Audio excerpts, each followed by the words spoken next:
What do we have here? No, seriously, Twosun, what the hell do we have here? What is this action? It feels like, I mean, it's better than it was when it came because I've done some work to it, but when it came, it felt like, and this was bought new, it felt like the bearings were just basically sand inside this thing. Just terrible. Maybe this is a lemon, but I don't think so. I think I've heard other people say a similar thing, and the design of the bearings, it's just, it makes no sense. Anyway, we put this thumb stud on here so that you can actually open it. You couldn't even really open it very well before without just grabbing it like a damn lockback and then pulling it open. It had this little bit here, but before, both sides of this, I guess it's supposed to be like a flipper tab.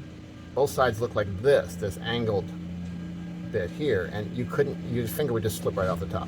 So I flattened it out there on top with the grinder, and now it kind of catches, so you can start opening it. And if you give it a little wrist, okay, hold on. If you give it a little wrist, you can open it now. And then with the thumb stud, with a little wrist, you can open it now. Can you reverse flick it? Yeah, yes! How about that? But it didn't have a thumb stud. I added that, so that's not really fair. This is a big knife. It's not a little guy. What's the blade length here? What are we talking? We'll go from here and say it's a 3.5 inch blade. Solid 3.5. A little more if you were to kind of go from here. Almost, we'll still call it a little over 3.5. That's all. It's a neat blade. It's got this little recurve bit here, and then a nice, I guess it's a drop point. Call it a drop point with a recurve, something like that. But really, Twosun. Oh, it's supposed to be a front flipper. That's right. I forgot. You can't front flip it if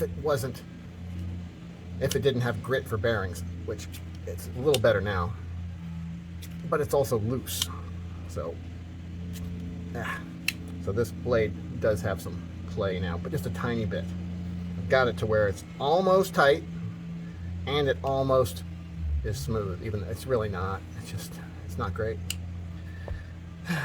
Let's take this thing apart and you can look at what I'm talking about here. See what they did here. I have no idea why they did what they did, but let's start with this. Well, let's look at this too. This is the pivot barrel, we would call it.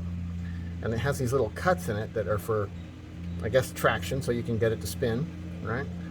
And then here's the nut on the other side. Take that guy off. You can see how that works.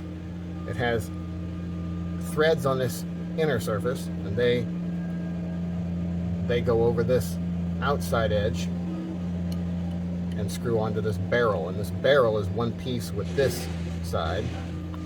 So I could shove this through now and get it out, but it's pretty tricky to do.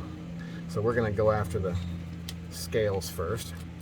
T8s coming out pretty easy, and it also lets go of the clip on the other side, which is a fine clip. Nice titanium milled clip. Very nice. Okay, so I think this guy's just going to spin now. Okay, there we go. So we got this carbon fiber scale, which is a nice carbon fiber scale. It's carbon fiber all the way through, not just a layer of thin carbon fiber over a G10. And this is the little hollow bolt that goes through that holds that. All right, see what we got here. We got this flat part where the carbon fiber was inset into, and then we have this little ring piece that goes around the barrel, and then just under this ring piece is the bearings, what's left of them. I got rid of some of them because the bearings actually made the action worse. The more bearings it had, the worse the action was. So I've cut it down to 6 bearings, 3 on each side in sort of a triangular pattern, and that seemed the best way to make it have a less shitty action. Here's a little access point here for this guy. Oh, okay, there it goes. All right, so I knocked that thing out, and I've also knocked loose 2 of my bearings. So here we go. Here's the little tiny bearings that don't really have a race to hold them in. They just sit in these little holes. Now these little holes would essentially be the race on a regular bearing set, okay? So on a regular bearing set, you have 2 surfaces. Let's say you have 2 surfaces like this, right? And in between them, you want a bearing, right? You want a bearing to be in between those 2 surfaces. There's a bearing. You want it to roll like this. between the two surfaces? Well, you could either just have the bearings sitting in there rolling around, or you could have a race. And the race is something that holds the bearings together and keeps them from just getting lost when they're not in there. And it keeps them separated by an even amount if you don't have so many bearings they're touching. You know, if you had bearing all the way around, you wouldn't really need a race.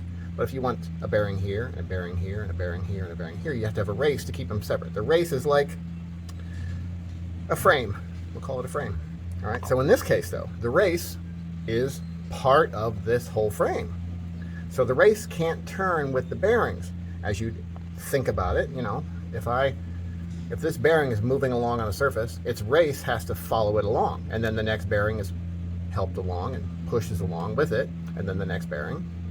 Okay, so the race has to move with the bearings. That's just how it works.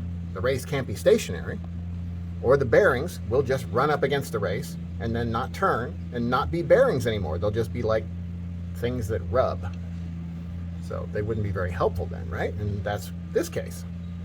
It's just a bad design. We didn't use an actual race. We used little bearing holes that are part of the handle, so the bearings can't move around like they're supposed to. They're stationary. They're held in place. So, I don't know what you were thinking, guys. It's terrible. That's it. Well, I'll put it back together, and then we can talk a little bit more about it. So, we got it back together. And a pain in the ass that was. Trying to remember which way the three bearings went on this side to put it back in, because I can't really check the other side very well without dropping those bearings out, because once you start pulling that whole barrel out, everything just falls apart. So this is an over-engineered, and when I say over-engineered, I don't mean it's too beefy. It's pretty beefy. I mean, look at the size of that damn thing. It's got to be 3/4 of an inch or more wide. The pivot is, of course, a gigantic monster. Blade doesn't come out very well, but once it does, it's a good-sized blade. Handle, it's actually not too uncomfortable, except for the fact that you're so far down from where you should be. You should probably be about here. That's not comfortable. Here is pretty comfy, but now you're 1.5 inches down from your cutting edge. So, Twosun. I love Twosun. I love me some Twosun knives. I think I have like 10. I don't know. I got a lot of Twosuns. I love them. You fucked this one up, Twosun. You fucked up. Who's the designer here? I hate to call him out. It is, I do not know. Kodiak. It's called a Kodiak. It's designed by somebody who, he's got this like skeleton hand thing going for his logo. I'm sure he's a great designer for the most part.